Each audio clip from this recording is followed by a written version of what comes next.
Hey, this is Toby. Question of the day is, have you ever felt like an imposter? And I have, I'm sure, more than once. But specifically, once I was working at Citibank. I was the webmaster for the Citibank intranet, which is a pretty big deal, right? That's 200,000 people looking at my stuff every day. It's a high-profile job, and it's at a really big company, Fortune 500. One of the few stock ticker people who have one letter, C. So Fortune 500, that's a big deal, but I'll tell you what, every day I went to work, I felt like a little kid wearing dad's suit. I just felt like I was playing. It was weird. I'd go to meetings and I'd just look at people and just think, wow, you are really invested in this. You really like this. You're going to be here forever, aren't you? And I was just playing. For me, it was just, I was pretty good at the job, but it was weird. I was playing at the corporate thing. I knew I wasn't going to be there forever. And then I did that for 3 years. I was in a couple other companies, but all of corporate America time, I was thinking, I'm like an actor, right? And then after a while, I was an actor for a while too. But there's this other thing where, so it's not just me, and it's not just that, because I know a lot of us feel like, oh, we don't fit here, but we'll make it work.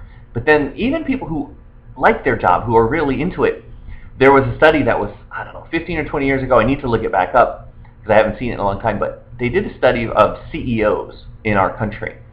And there was some number, like 60%-ish, because I don't remember the exact numbers, but it was huge. It was more than half, said that they felt a bit of a fraud. And I don't mean they were stealing from the company. I don't mean anything illegal or illicit. I mean they felt like they didn't deserve the job they had, or they were trying to keep ahead enough of people where they wouldn't get found out because they didn't have the, not the credentials, because that's, you need that for some things, but they didn't have the know-how, or people, they thought, people thought more of them. That wasn't true. Do you know what I mean? It was, they felt like if they got found out, they wouldn't be CEO anymore.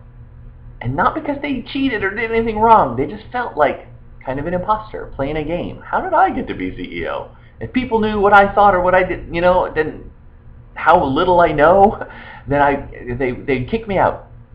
And I've seen that happen a lot with speakers as well, who, as soon as they start making some money and start making good money, they're like, oh, I got to go out and talk to these people, and boy, I'm not really who they think I am. What if somebody asks me a question I can't answer? I'll get found out as a fraud. And again, I'm not saying anything duplicitous or sneaky. It's just maybe we don't always feel confident in what we do. I'm sure there's doctors and lawyers who went to school, they did good grades, they went to all that extra school, they got certified and took all those tests, and there's probably times when they go, oof, I don't really know. But I can't say I don't know, and I'll be found out. So there's this thing, it shows up as people being an imposter. And it shows up, especially for entrepreneurs. I'm going to go start my business. I'm not a business person, right? What about consultants and coaches and stuff? Sometimes they're like, oh, I don't know everything yet. You'll never know everything. You won't. And I don't care if it's a doctor or a lawyer or any sort of a practitioner, as an entrepreneur, as a speaker. You'll never know everything.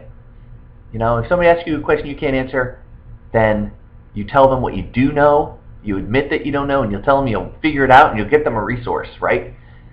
But it shows up in pricing. That's hard sometimes because people go, oh, I don't know if I can charge that much because I don't realize my own worth, which is what it comes down to, right? People don't realize their own worth. So look at what you do. Do you charge enough for what you do? Should you charge more? Could you charge more? Can you say a higher number for what you do without having to clear your throat? Because you can only get paid what you can say confidently, a number that you can say without having to cough a little bit. Right? And I just wanted to share because I have felt like an imposter. I really have. My current businesses, sometimes I do too, because, oh, I'm going to go speak in front of 400 people. Ooh, I hope nobody finds out I don't know everything about this subject, like that. I run a 30-day video challenge. I'm not the world's guru on video, but I know people. I know how to help them be dynamic and more fun and get their message clear and also coach them to get things done. So I don't have to be the video guru of the world. So you could stump me on a video question. for a short time. I'll go find you the answer, right? So where are you being an imposter, and how do you burn that out? How do you not be frustrated? How do you not play small because you think somebody might find you out? All right, that's my message for the day. I hope that's value to you, and it's just something to consider. There's no action steps. Just think about that. Bye.